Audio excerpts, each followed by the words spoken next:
വെണ്ടയ്ക്ക് ഇഷ്ടമില്ലാത്തവരുണ്ടാ എന്നാൽ ഇങ്ങനെ ഒന്ന് ട്രൈ ചെയ്ത് നോക്കുക. അടിപൊളി ടേസ്റ്റാണ് കേട്ടോ. ഇത്ര ഐറ്റംസ് വെച്ചിട്ടാണ് ഞാൻ ഈ സാധനം ഉണ്ടാക്കിയത്. ആദ്യം തന്നെ വെണ്ടയ്ക്ക നന്നായി കഴുകിയിട്ടെടുക്കുക. പിന്നെ ഒരു ബൗൾ എടുത്തിട്ട് അതിലേക്ക് ഉപ്പ്, കുരുമുളക് പൊടി, മുളക് പൊടി, മഞ്ഞൾപ്പൊടി, മസാലപ്പൊടി എന്നിവയിട്ട് നന്നായി മിക്സ് ചെയ്യുക. പിന്നെ അതിലേക്ക് കുറച്ച് വിനേഗർ ആഡ് ചെയ്തിട്ട് നന്നായിട്ട് മിക്സ് ചെയ്യുക. വിനേഗർ ഞാൻ പൊതുവേ എന്ത് ഫ്രൈ ആക്കുമ്പോൾ ആഡ് ചെയ്യുന്ന ഒരു സംഭവമാണ്. നിങ്ങൾക്ക് വേണമെങ്കിൽ ചെറുനാരങ്ങ നീരോ അല്ലെങ്കിൽ അങ്ങനെ എന്തെങ്കിലും ഓപ്ഷൻ ഉണ്ടെങ്കിൽ അത് തിരഞ്ഞെടുക്കാം.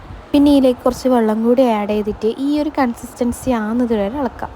അതവിടെ ഇളക്കിയിട്ട് മാറ്റി വെച്ചോ. ഇനിയാണ് കുറച്ച് പണിയുള്ളത്. പിന്നെ നമ്മൾ മാറ്റി വെച്ച വെണ്ടയ്ക്കയില്ലേ, അത് ഓരോന്നും എടുത്തിട്ട് അതിൻ്റെ നടുവിലൂടെ ഇങ്ങനെ കത്തിയോണ്ട് മെല്ലെ മെല്ലെ കീറിയിട്ട് എടുക്കാം. ജസ്റ്റ് ഒന്ന് കീറി കൊടുത്താൽ മതി, 2 കഷ്ണമാക്കണം എന്നില്ല.